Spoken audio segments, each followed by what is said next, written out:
নরসিংদী সদর উপজেলার করিমপুর বাজার সংলগ্ন মেঘনা নদীর তীরে বছরের ১২ মাসেই বসে এক ঐতিহ্যবাহী নৌকার হাট।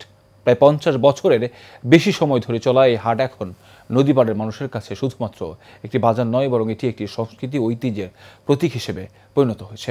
নরসিংদী জেলা প্রতিনিধি হৃদয় সরকারের রিপোর্ট, বিস্তারিত জানাচ্ছেন শেখ ফাহিম।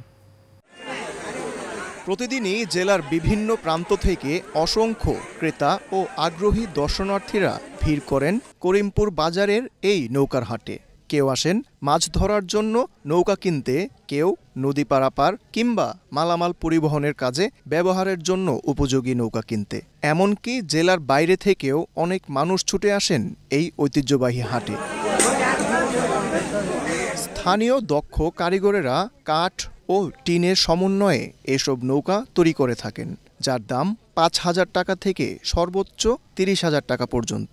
আমরা গোপাল দিতে কাঠমাটা নিয়ে আর কি আমাদের নৌকা বানাই, সপ্তাহে দু তিনটা বানান যায়। বানালে প্রতি মঙ্গলবার আমরা নৌকা লই, নৌকা দিয়ে ২,০০০ ৫,০০০ নাই দাম আর কি। নৌকা দাম লাগে আর কি। টার্গেট লাগে, ফাতাম লাগে, মিস্ত্রি লাগে, মিস্ত্রি লুজ লাগে। নৌকা ১২ হাত, ১৪ হাত, ১৬ হাত এরকম।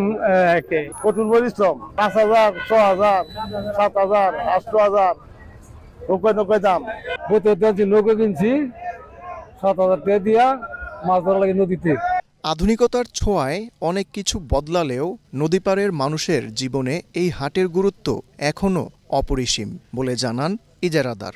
৫০ বছর উপরে হাটটা চলতেছে যে বিভিন্ন এলাকাতে মানুষ এখানে নৌকাতে কিনা লাগে। আমাকে ভালো দর বাজার, হস্ত বাজার, মোটামুটি বাজারটা ভালো। আমরা নৌকা দেখতে ভালো হয়, নৌকা সুন্দর সুন্দর পাওয়া যায়। ঐতিহ্য টিকিয়ে রাখতে স্থানীয় প্রশাসনের সহযোগিতা ও উদ্যোক্তাদের সহজ শর্তে ঋণ দেওয়ার দাবি সংশ্লিষ্টদের।